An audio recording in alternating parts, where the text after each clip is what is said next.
आता आपल्या आवडत्या मालिकेचे संपूर्ण भाग मालिका प्रसारित झाल्यानंतर लगेचच पाहू शकता पूर्णपणे मोफत फक्त सन नेक्स्ट वर.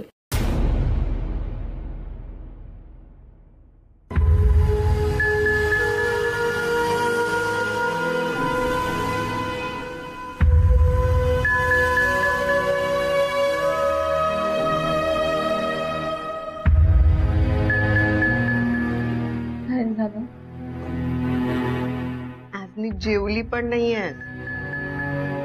आत्ता अशी बसलीस एकटीच विचार करत, तोंड पाडून बसलीस बघ. काय झालंय? काही नाही अगं, बाबाने मला जेवायला बसू दिलं नाही ना शेजारी, म्हणून थोडा मूड ऑफ झालाय. खोटं.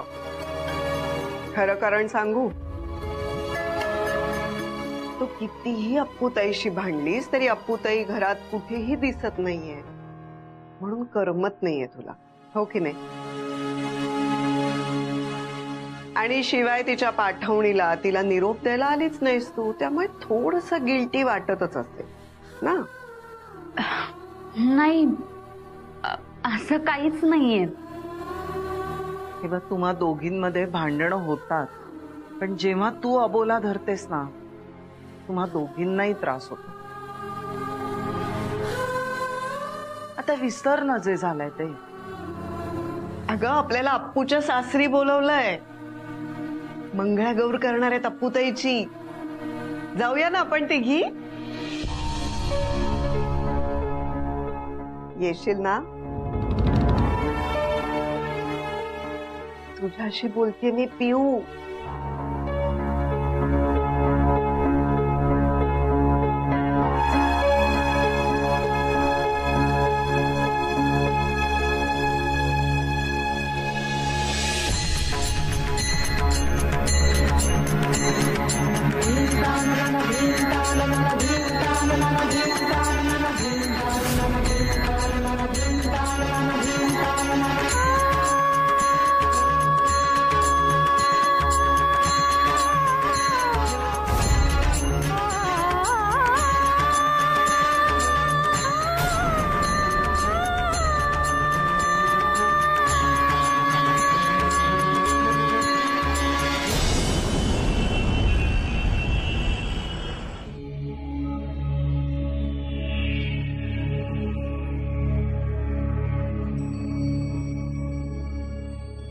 सर, नाही, तुमची ती नर्स शांती म्हणाली होती त्यानुसार एकदा हे कागद वाचून घ्या.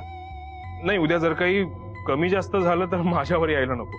नाही, ती म्हणाली ते बरोबरच आहे, पण ते तुला नाही लागू होत. तू घरचा आहेस, इट्स ओके. अरे, इनफॅक्ट ती तर मला असंही म्हणाली की तू पॉवर ऑफ अटॉर्नीच्या पेपर्सवर माझ्या सह्या घेत होतास. काय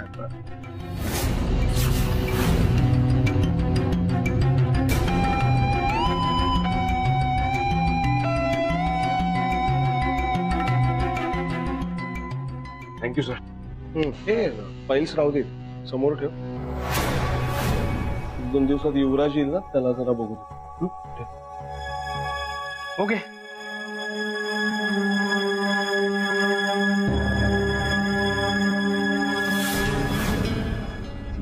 शनी, अर्पिता आणि तो युवराज दोघेही घरातून गेले तरी माझ्या वाटेत येतातच आहेत. एक शांती बनून ह्याला सावध करत होती आणि युवी तर एकूण एक पेपर वाचणारा. पण हीच संधी आहे नील.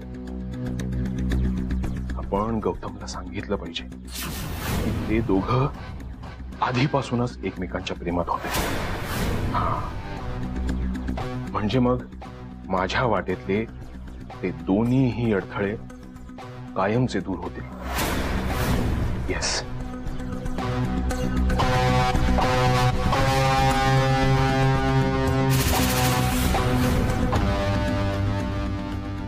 आता यात काय एवढा विचार करायचा?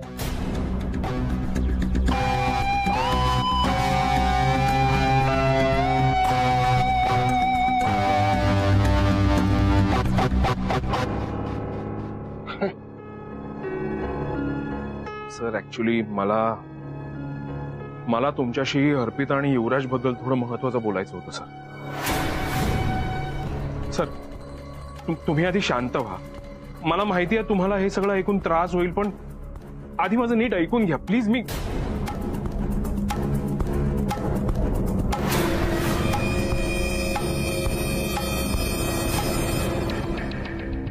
सर अर्पिता खूप चांगली मुलगी आहे आणि तुम्ही आता तुमच्या मनातला तिच्याबद्दलचा राग प्लीज काढून टाका.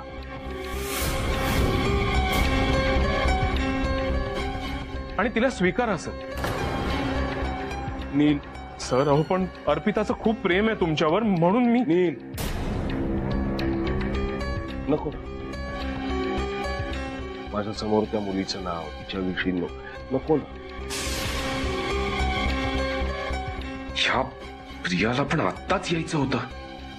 आता मी गौतमला अर्पिता आणि युवराजच्या प्रेम प्रकरणाबद्दल सांगायला जाणारच होतो आणि नेमकी ही टपकली.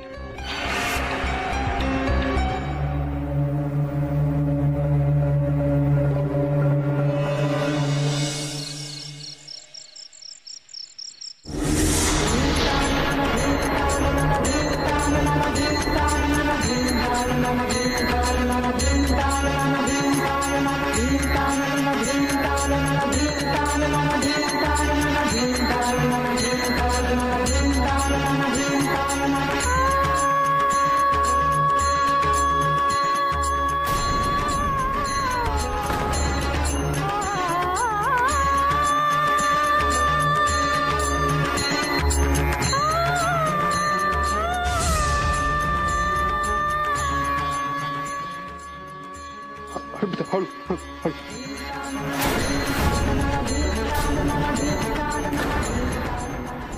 अर्पिता तू थांबव आता हे सगळं.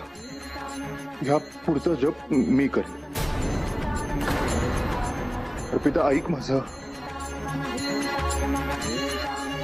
ऐक.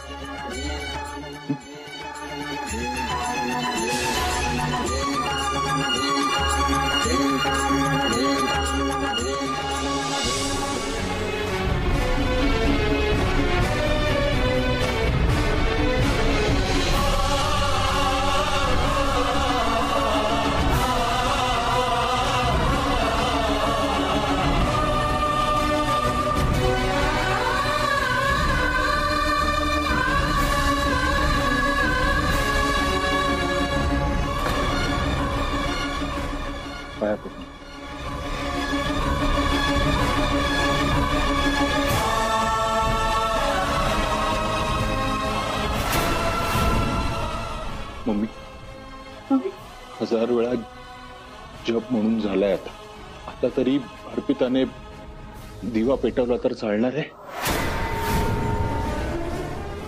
वंस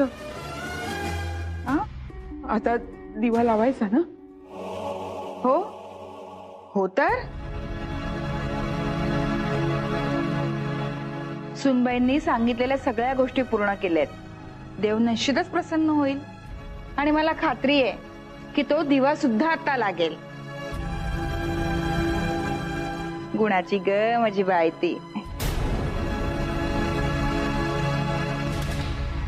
पण वहिनी, जर तो दिवा लागला नाही तर देवाने हिला मान्य केलं नाही असं समजायचं का आपण? वंस अहो काय बोलताय तुम्ही? आत्या, हे बघ, अर्पिताची श्रद्धा बघून ना देव सुद्धा झुकेल याची खात्री आहे मला.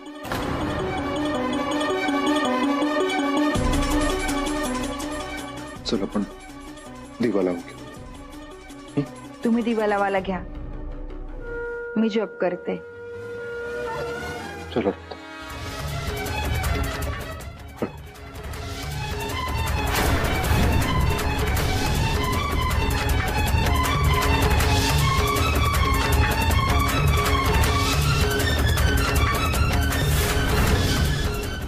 मध्ये कशाला कडमडला? पेट्रोलच्या दिव्याचा भडका उडेल तेव्हा इथे हा असेल असं वाटलं नव्हतं मला. पण आता पुढे जे घडेल ते देवाची मर्जी.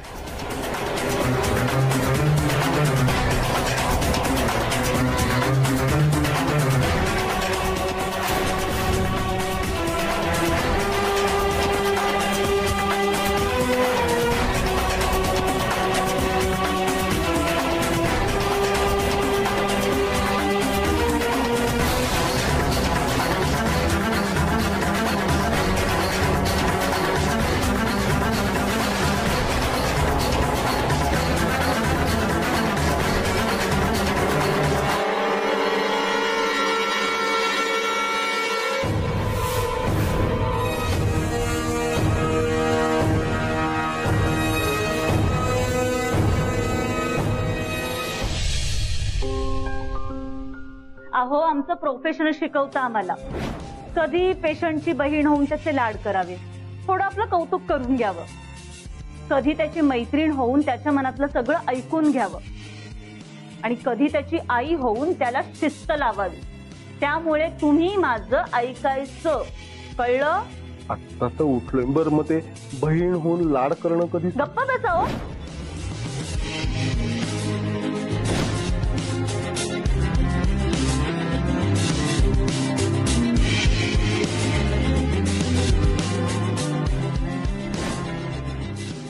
आता जाणार अशी? हो सर, जावंच लागेल ना. तुमच्यासारखेच एक बाबा आहेत, आता मला त्यांची सेवा करायची. खरंच अगदी पोटच्या मुलीसारखी सेवा केली, काळजी घेतली नाही. आणि स्वभाव अगदी नावाप्रमाणे शांत. कुठे असेल आता, काय करत असेल, हे काय प्रश्न झाले का? माझ्यासारख्याच कोणाची तरी सेवा करत असणार ती, काळजी घेत असणार ती. शांती, जिथे कुठे असशील ना, माझे आशीर्वाद कायम तुझ्या पाठीशी आहेत का?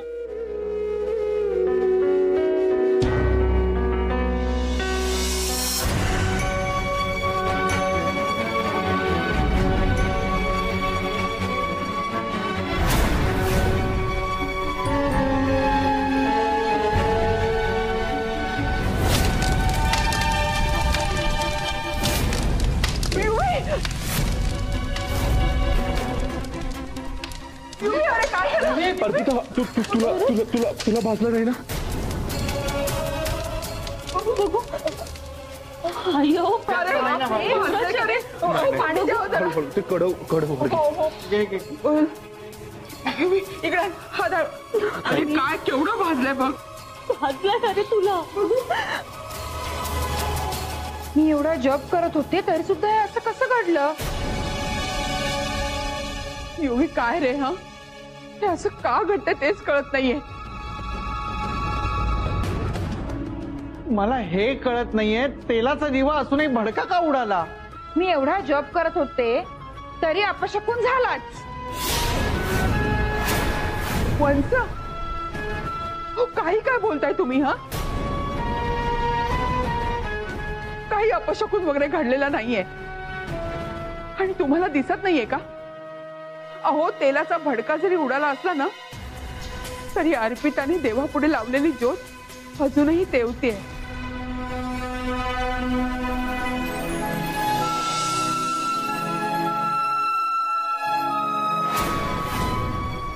याचा अर्थ कळतोय तुम्हाला? तुम्हीच म्हणाला होतात ना, अर्पिताने देवापुढे लावलेली ज्योत जर तशीच तेवत राहिली तर आपल्या देवाने अर्पिताला सून म्हणून स्वीकारली आहे.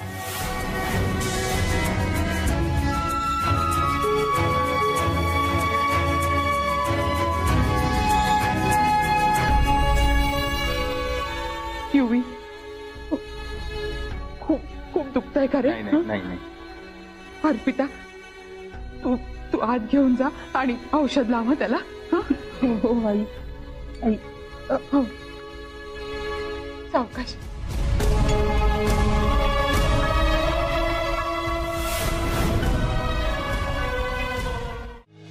प्रिया,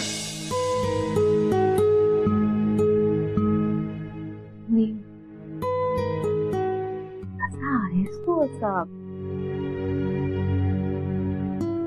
आज ना अप्पूताई असायला हवी होती माझ्यासोबत. तिने ऐकायला हवं होतं तू काय बोलतोस तिच्याबद्दल. ती कौतुक करत होता तरी तू तिचं. किती मोठ्या मनाचा आहेस तू. म्हणजे तिने एवढे घाणेरडे आरोप केले तुझ्यावर तरी सुद्धा तू तिची बाजू घेऊन बाबाला हे पटवून देत होतास की बाबाने तिला कसं ऍक्सेप्ट करायला पाहिजे, तिला कसं समजून घ्यायला पाहिजे. म्हणजे कसं? प्रिया, अर्पिता मला जे काही बोलली, माझ्यावर जे कुठले आरोप केले ते सगळे ऐकून मलाही दुःख झालं होतं. पण आत्ता ते महत्वाचं नाही. आत्ता तू महत्वाची आहेस. आपलं नातं महत्वाचं आहे. तुझी सगळी नाती महत्वाची. प्रिया, मला माहिती आहे ना तुझं आणि अर्पिताचं एकमेकांवर किती प्रेम, तुझा तिच्यावर किती जीव आहे, माहिती आहे मला. त्यामुळे या पुढे सुद्धा कधी ती जर मला काही बोलली, माझ्यावर ओरडली तरीही चालेल मला. पण तुमच्या दोघांमध्ये दुरावा आलेला मला नाही आवडला. माझ्यामुळे तुमच्यात जे काही भांडण झालंय ते नाही आवडले मला. आय विश मी हे सगळं रेकॉर्ड करून तिला ऐकवू शकले असते. असो, ऐक ना, उद्या मंगळागौरीला बोलावलं मला तिच्या. हो, दॅट्स ग्रेट. पण मला अजिबात जायची इच्छा नाहीये. म्हणजे मंजूने आणि आजीने पाठवण्याच्या वेळी मला समजवण्याचा खूप प्रयत्न केला, तूही समजवण्याचा प्रयत्न केलास, पण मला आता समजूनच घ्यायचं नाही. अप्पूताईला पण कळलं पाहिजे की तुला समजण्यात तिची किती मोठी चूक झाली आहे. नील, माझं ठरलंय, मला नाही जायचं.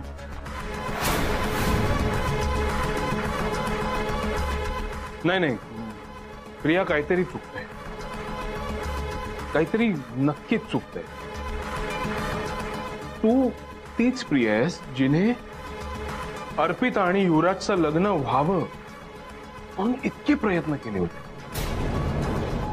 आणि आज तूच हे सगळं बोलतेस. नाही, काहीतरी नक्की चुकते प्रिया. हे बघ, तू तिथे जायचं की नाही जायचं हा पूर्णपणे तुझा कॉल आहे. पण प्रिया, मला मनापासून वाटतंय की तू तिथे जावंस अर्पितासाठी. प्लीज.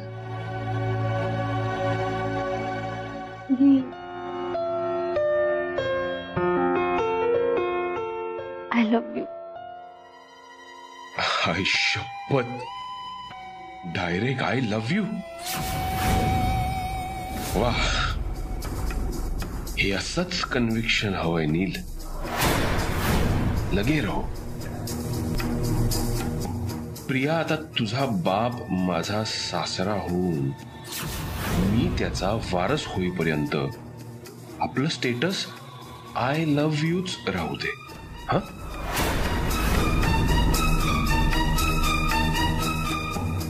तुला असंच वाटत राहिलं पाहिजे की नीलचं मन किती मोठं आहे.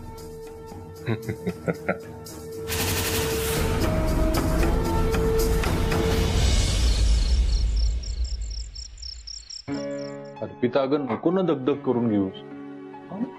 थोडा वेळ आराम कर. मला काहीही झालेलं नाही आणि आरामाची गरज मला नाही, तुला आहे. त्या दिव्याचा जेव्हा भडका उडाला तेव्हा माझा चेहराही भाजू शकला असता, पण तू मला बाजूला ढकलून माझं संकट स्वतःवर ओढावून घेतलं. तुला काही झालं असतं तर? अगं, तू सोबत असताना मला काही होऊ शकतं का? आणि तसंही आपण आता नवरा बायको आहोत.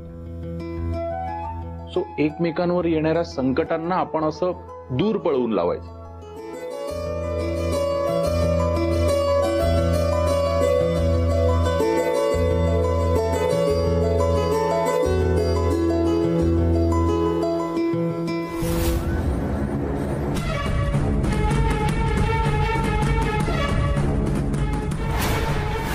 मी या दोघांना वेगळं करायची स्वप्न बघतोय आणि हे दोघं एकमेकांच्या जास्तच जवळ येत आहे. हे असंच चालू राहिलं ना तर वर्षाच्या आत नातवाला खेळवावं लागेल. मग मायराला सून बनवून घरी आणायचं स्वप्न स्वप्नच राहील. नाही, हा भिकाजी कुबेर हे होऊ देणार नाही.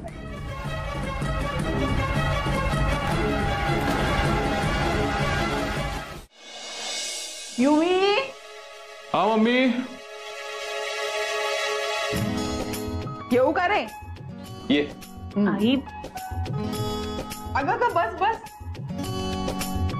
काय झाली ना तुझी सगळी कामं? मग आता उपवास सोडायला हरकत नाही. घे, खाऊन घे. आणि हे खाऊन झाल्यावर माझ्या खोलीत येशील झोपायला. का? इथे का नको? धीर धर, बस तू खाली. युवी, एवढा उतावेळपणा बरा नाही. हा, मला सांग, तुम्हा दोघांचं लग्न झाल्यापासून आपल्या घरात पूजा झालीये का? नाही ना? अनायसे उद्या आपल्या घरी मंगळागौरीची पूजा होतीये. त्यानंतर माझ्या अर्पिताला तिची हक्काची खोली मिळेल, तीही कायमची. बरं, तुझा हात कसा आहे? काय बरं आहे आता. बर, खाऊन झाली की माझ्या खोलीत येशील.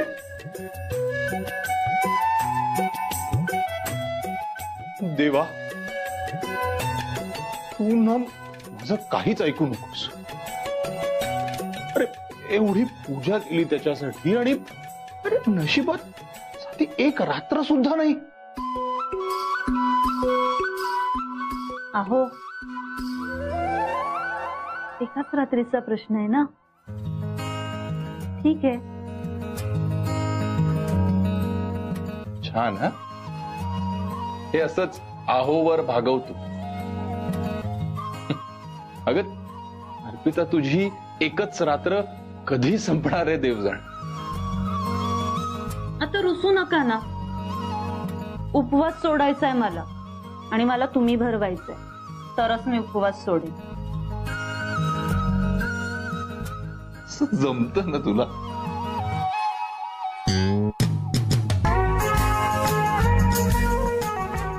हे घे.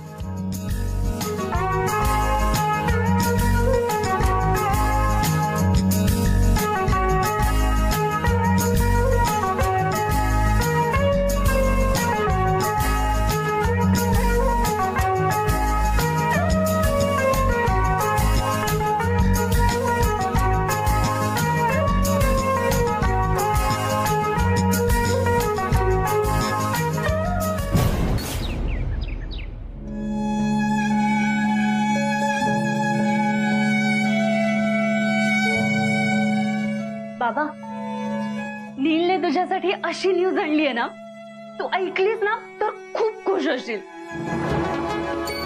सर, तुमच्यावर ज्या माणसाने हल्ला केला होता त्या माणसाला अटक झाली. काल रात्रीच सापडला तो. कोण म्हणे हा? आपल्या ऑफिस स्टाफची बॅकग्राऊंड चेक करण्यासाठी तुम्ही जी लिस्ट बनवली होती त्यांच्यातलाच एक होता तो. राईट. त्यात होता एक जण, क्रिमिनल रेकॉर्ड होतं त्याचं, हाकलून दिलं होतं त्याला. तोच. तुम्ही त्याला ऑफिसमधून हकलून दिलं, याच गोष्टीचा बदला घेतला त्यांनी तुमच्याकडून. सर, मी आपल्या ऑफिस एम्प्लॉईजची लिस्ट जेव्हा पोलिसांना दिली तेव्हा त्या लिस्ट मधूनच पोलिसांना त्याची सगळी माहिती मिळाली आणि त्यांनी त्याला शोधून काढला. आजपर्यंत पोलिसांनी खूप शोधायचा प्रयत्न केला, पण शेवटी नीलने शोधून काढलं. जरा कळवा त्या मूर्ख मुलीला. कोणावरही संशय घेत असते. कळवा. पण नील, या सगळ्याची दुसरी एक बाजू पण आहे. म्हणजे माझ्या स्टाफ मधला इतका सामान्य एक माणूस थेट माझ्या घरात घुसून माझ्यावर हल्ला करतो. बरं, हल्ला म्हणजे डायरेक्ट गोळी घालतो. हे त्याच्या एकट्याच्याने नाही शक्य. आठवलं असणार कोणीतरी. पण काय वाटतंय तुम्हाला, नक्की कोण आहे याच्या मागे? माझी सगळ्यात जुनी शत्रू माझ्या स्टाफ मधलीच होती, तिलाही हाकलून दिलंच होतं. आता डूब धरून आयुष्यभरासाठी माझ्यावर हल्ला करायला मागे पुढे बघणार नाही. ती म्हणजे नक्की कोण ती? मेनका.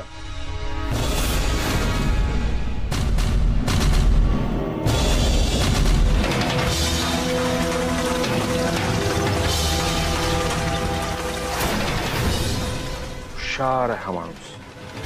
वा, कसलाही तपास न करता हा बरोबर ओळखू शकला. मेनकावर ह्याचा थेट संशय असणं माझ्या खूप फायद्याचं.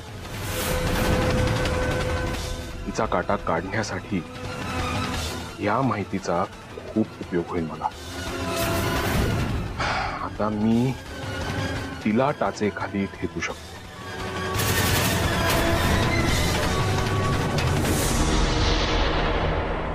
सुनबाईंना सांगितले ना यायला. हो वंस, येईलच. आलीच. अगं सुखी राहा. आत्या अगं राहू देत ग. गुणाची ग माझी बायती. छान दिसतेस. कुणाची दृष्ट नको लागायला. बरं ऐक अर्पिता, एक बाई म्हणून सांगते, प्रत्येक बाईसाठी तिचं स्वयंपाकघर हे देवघरच असतं. हो की नाही वंस? तेव्हा आजचा तुझा पहिला दिवस आहे स्वयंपाकघरातला. चुलीची पूजा करायची तुला. आणि मग तुझ्या आवडीचा कुठलाही गोडाचा पदार्थ बनवशील. काय आवडतं तुला? आई अहो, युवराजला तुमच्या हातचं खूप आवडतं, तर तुम्हीच काहीतरी बनवा ना. अगं प्रत्येक मुलाला आईच्या हातचंच आवडतं. लग्नानंतर बायकोच्या हातचं सुद्धा आवडायला लागतं. नशीब काल युवी वाचला, नाहीतर वंस. अगं तसं नाही ग. एवढा तो भडका उडाला. हे अपशकुन होणं काही टळतच नाहीये बाबा या घरातलं. वंस, काही अपशकुन वगैरे नव्हता. आणि अपशकुन जरी झाला असता ना, तरी तो माझ्या अर्पितामुळे टळलाय. माझा युवी सुखरूप आहे आणि अर्पिता सुद्धा. तेव्हा तो विषय आता नको. आज अर्पिता तुझी मंगळागौर आहे आणि माझी खात्री आहे मंगळागौरीची पूजा छान पार पडणार आहे. आणि मग तुला तुझी हक्काची खोली मिळणार, कायमची. चल चुलीची पूजा करून घे. हा,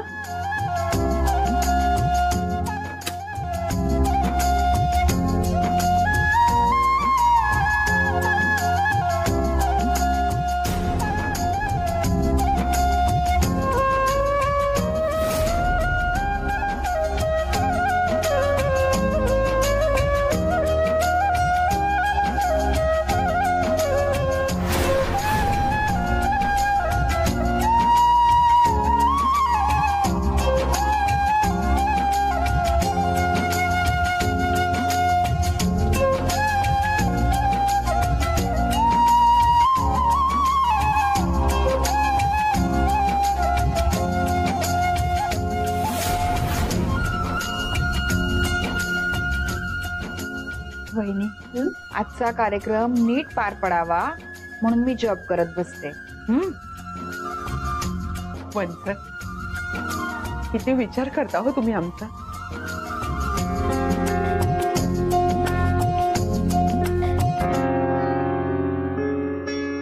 अर्पिता, आजपासून खऱ्या अर्थाने तुझ्या सुखी संसाराला सुरुवात होतीये.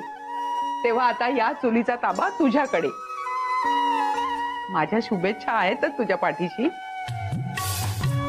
बरं आई, युवीला साजूक तुपातला शिरा खूप आवडतो. करशील? हो आई. मी बनवते, पण तुम्ही तुमची पद्धत सांगा ना, म्हणजे मलाही सोपं जाईल. बर, सांगते. आधी दूध उतू घाल.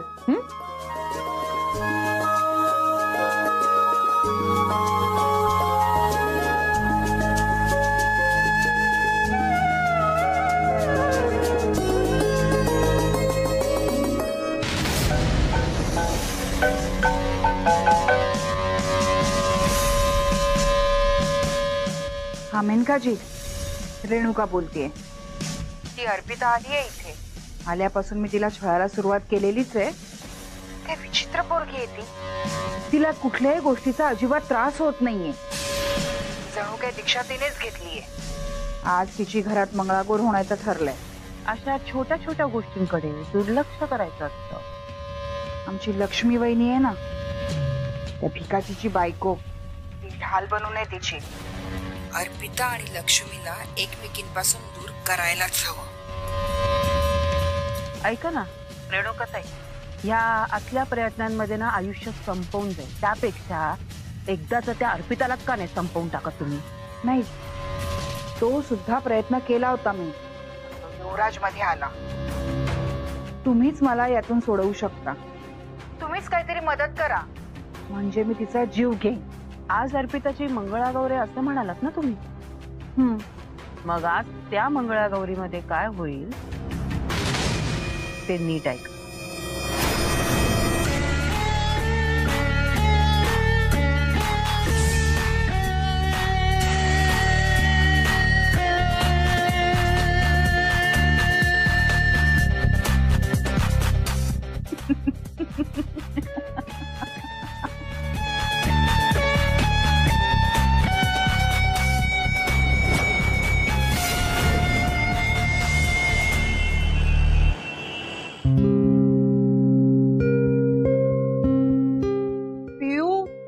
अगं काय हे?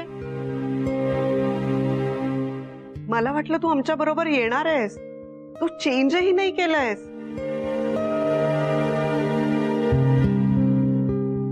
अहो तुम्ही जरा हिला सांगा ना. मी हिला म्हणाले होते अर्पिताच्या मंगळागौरीला आमच्या बरोबर चल. आता सख्खी बहिणे म्हटल्यावर यायला नको? कसं दिसेल तिथे? मुळात माझा काही संबंध आहे का या सगळ्याशी? नाही जायचंय तिला, ठीक आहे ना? कोण कुठली ती मुलगी? तिची काय ती मंगळागौर काय जबरदस्ती आहे जाण्याची? येऊ, तुला नसेल जायचं तर काही हरकत नाही गेलीस तरी चालेल. वा, तू आणखीन तिला डोक्यावर चढ. आणि काय ग, एवढ्या तेवढ्यानी तुमचे इगो कसे मध्ये येतात? भांडण झालं तर कधीतरी आपण पडती बाजू घ्यावी ना. पिऊ आजी तुझ्याशी बोलतीये. जाऊ दे, आता लहान आहे का ती? आपण निघूया.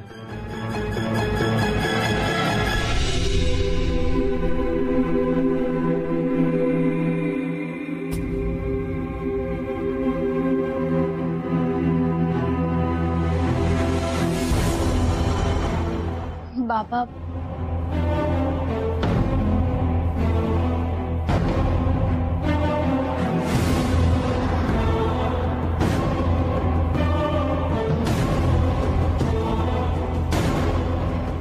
मंजू थांबा, मला पण यायचं तुमच्या सोबत मंगळागौरीला.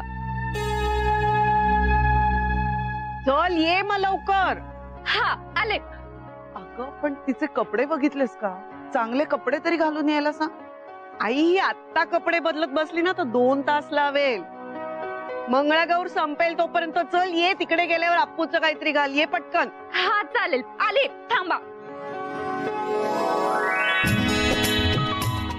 कधी मोठी होणार आहे काय माहिती. चला. नाकावरचा राग बाजूला ठेवून आलीस ना? हो, तशी बऱ्याच वेळा वेड्यासारखी वागतेस. आपण कधीतरी शाण्यासारखी वागते. मंजू सॉरी, अप्पू त्याच्या पाठवणीच्या वेळी सुद्धा मी रुसून बसले होते. पण आता जर का मी आले नाही ना मंगळागौरीला तर ते मलाच आवडणार नाही. बरं, आता तिच्याकडे गेल्यावर अप्पूचे चांगले कपडे घे आणि ते घाल आधी. येस, अप्पू त्याचा बेस्ट ड्रेस घेईन मी तिच्याकडून. चल चल, चला, चला, चला, आई चला. बसा तो.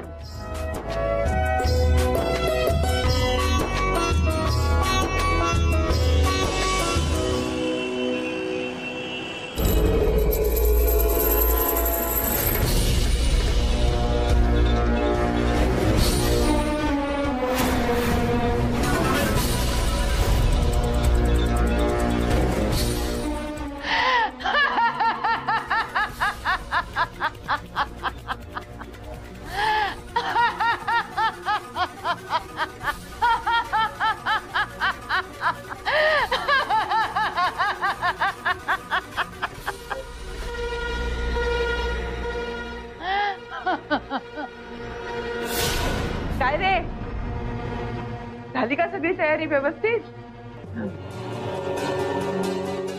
अगो बाई, वंस काय सुरेख झुंबर आहे हा.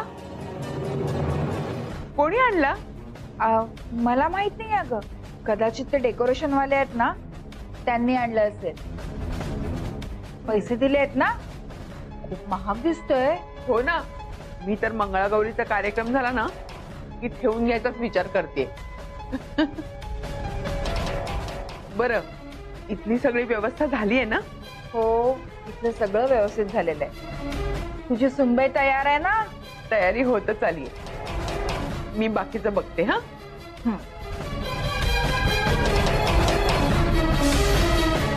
हे झुंबर मेनकाने पाठवलंय. मंगळागौरीची अमंगळ भेट.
बायको, तुलाच तुझी नजर लागेल. खरंच खूप सुंदर दिसतेस. तुला माहितीये, देवाला तुला बनवताना जरा जास्तच वेळ लागला असेल नाही? तुला जाणून घेण्यासाठी, तुझं हे सौंदर्य अनुभवण्यासाठी मला हा एक जन्म कमीच पडणार आहे. आज एकदम कवीसारखा बोलतोय. तूच आहेस ना माझी कविता.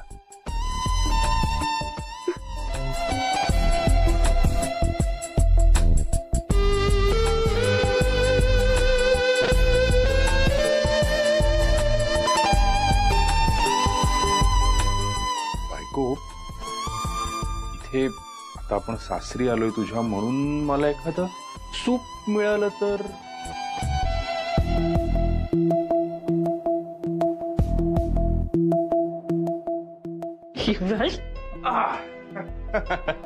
नाही, मला सवय झाली आहे याची आता. बरं अर्पिता, आज रात्रभर तू जेव्हा मंगळागौरीचे खेळ खेळशील ना, तेव्हा मी असं लांबून उभा राहून बघणार आहे. तुला तिथे येताच येणार नाही. म्हणजे आम्ही बायका जेव्हा मंगळागौरीचे खेळ खेळू तेव्हा तिथे पुरुषांना नो एंट्री. ग पण माझ्या बायकोची मंगळागौर आहे ना, मग मला का नाही येता येणार? अरे जुनी प्रथा आहे ही. आम्हा बायकांना मोकळेपणाने खेळ खेळता यावे म्हणून तिथे पुरुषांना प्रवेश नसतो. त्यामुळे तू आपल्या खोलीतच थांब, रात्रभर शांत झोप काढ, बाहेर यायचं नाही. अर्पिता, मी एक काम करतो, मी ना मस्तपैकी असं क्लीन शेव करतो, साडी नेसून तुमच्यात येऊन उभा राहतो, कोणाला कळणार पण नाही. एक रात्र सुद्धा मला सोडून राहू शकत नाहीस ना तू? नाही, या वाक्याची पण सवय झाली आहे मला. पण ठीक आहे, तू म्हणतेस ना म्हणून अजून एखादी रात्र काढतो अशी. अर्पिता, होपफुली ही शेवटची रात्र असेल, कारण ह्यापुढे आपण दोघं इथे असणार सोबत.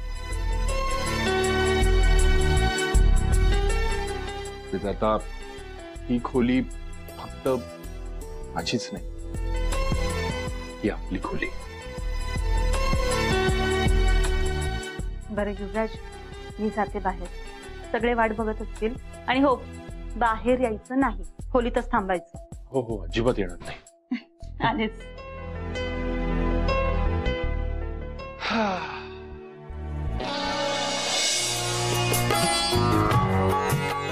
बाई, बहिणी, काय गोड दिसते तुझी सुनबाई. कोणाची नजर नको लागायला हिला. कोणाची कशाला, माझीच लागायची. वंच काही काय बोलताय तुम्ही. अर्पिता, खरंच खूप छान दिसतेस. बरं, मी जरा तयारी झाली का बघते. हो, छान दिसतेस. या या. सगळं ठीक आहे ना? हो मॅडम. ठीक आहे, ज्यूस.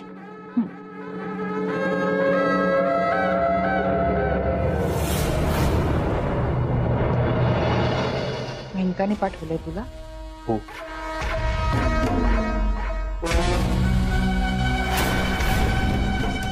ही गुलाबी साडीवाली मुलगी आहे ना, तिच्या डोक्यावर हे झुंबर पाडायचंय. अच्छा, जमेल ना तुला? तुमचं काम झालंच म्हणून समजा. असं झुंबर पाडतो ना तिच्या अंगावर, की खेळ कायमचा खल्लास.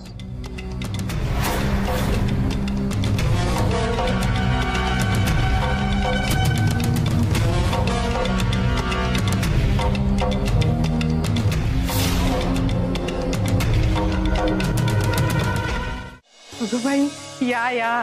कुबेरांकडे जहागीरदारांचं स्वागत आहे बरं. अगं बाई.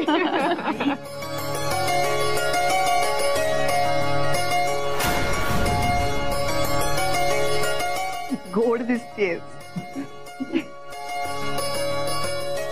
हांजी.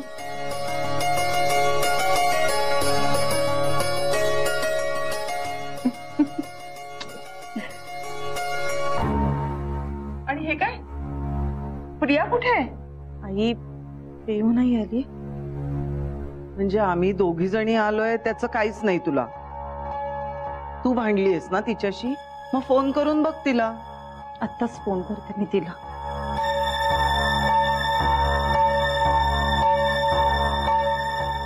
हॅलो पिऊ, कुठे आहेस तू? का आली नाहीस? हे बघ, जर तू आली नाहीस ना इथे, तर मी माझी मंगळागौरच करणार नाहीये. तुला काय वाटलं मी येणार नाही?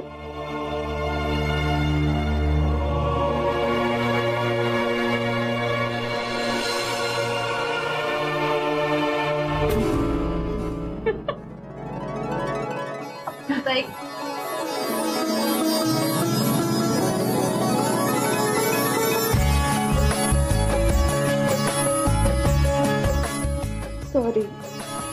मी पण सॉरी. हे बघ, थोडं तू चुकलीयस, थोडं मी चुकलीये. म्हणजे जास्ती मीच वेड्यासारखं वागलीये. मी तुझी पाठवणी करायला रूमच्या बाहेर सुद्धा आले नाही.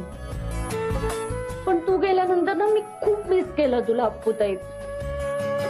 हे बघ, हे आपल्यातलं भांडण आहे ना. आपल्यात जे भांडण झालं होतं ते मी कधीच विसरले. आता तू सुद्धा विसर.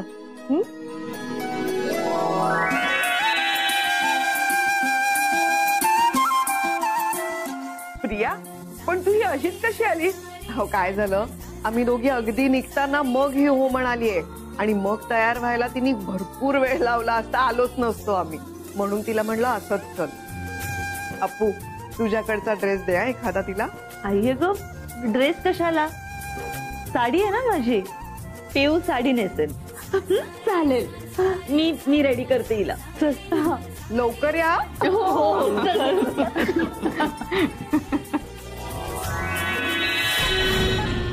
छान झाली आहे सगळी तयारी. हो, तरी वेळ कमीच मिळाला आम्हाला. आत्या अशा का बसल्या? वंसना युवी आणि अर्पिताच्या भल्यासाठी जप करतायत त्या.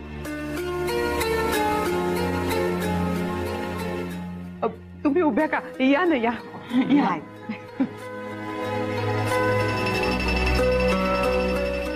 हो, भल्यासाठीच करतीये, पण माझ्या. करा करा, आनंद सोहळे साजरे करा. त्यावर विरजण घालायची पूर्ण तयारी झालीये माझी.